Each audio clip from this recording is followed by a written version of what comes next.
ئێرە مەرزی نێودەوڵەتی باشماخە وا بڕیارە یەکێک لە منداڵە دۆزراوەکانی هەڵەبجە لە وڵاتی ئێران لە شاری کەرەج بە ناوی شایلی کە تەمەنی نزیکەی 30 ساڵە لەگەڵ دایک و باوکی لە وڵاتی ئێرانەوە بگەڕێنەوە بۆ هەرێمی کوردستان و بچنە هەڵەبجە.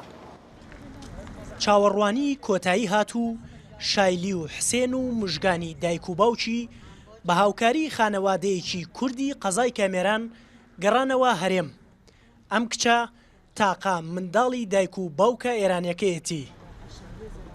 زندگی خیلی خوب پر از آرامش و زندگیك زۆر باشم بووە لەگەڵ ئەم دایک و باوکەمە هەرگزیش هەستێ ئەوە منک بووە کە ئەمانە دایک و باوکەم نین. ئەو بەرنامەیمە ئەسەڵی کە لە شەبەکەی سێ ئێرانە لەگەڵ سۆهیلا خان و مەریەم باروچیانە بەرگوزار بووە. من ئەو فیلم مەدیە ئەو کاتە ئەحساسم کردووە یعنی حسێک دەرونیم کردووە کە شاید منیش وەکو مەریەم کچی هەلەبجە که بهم کردن.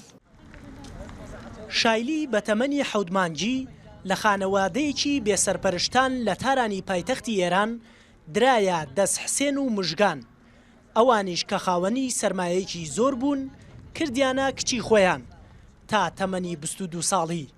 دوجار دایک و باوکە ئێرانیەکەی پیان وتووە شایلی تۆ کچی ڕاستەقینەی ئێمە نیت.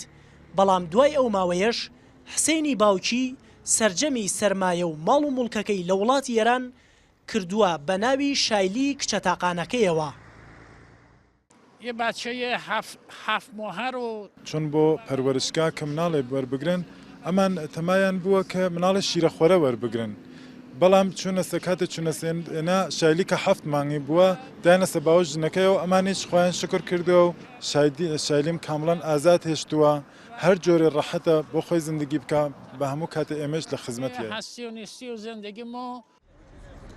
شایلی تاکە کەس نییە کە دەڵێت خەڵکی هەڵەبجەیە، بەڵکو 4 کەسی تر ماوەی 3 مانگا باز لەوە دەکەن.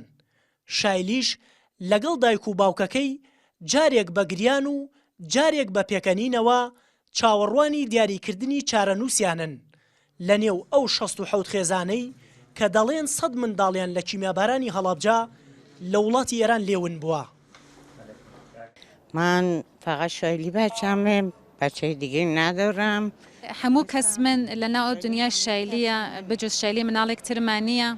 زۆر پێم خۆشە ئەگەر ڕۆژێک شایلی بەلامەونەوێ ناتوانم زندگی و ژیان ئەدامە بدەم چون شایلی بۆ من مقدسە. و آرزوم اون روزو ببینم. دوای دۆزینەوەی هاوناز و ئاشنابوونی بە خانەوادەکەی ئەم ڕووداوە لە میدیاکانی وڵاتی ئێران دەنگدانەوەی جیاوازی لێکەوتەوە.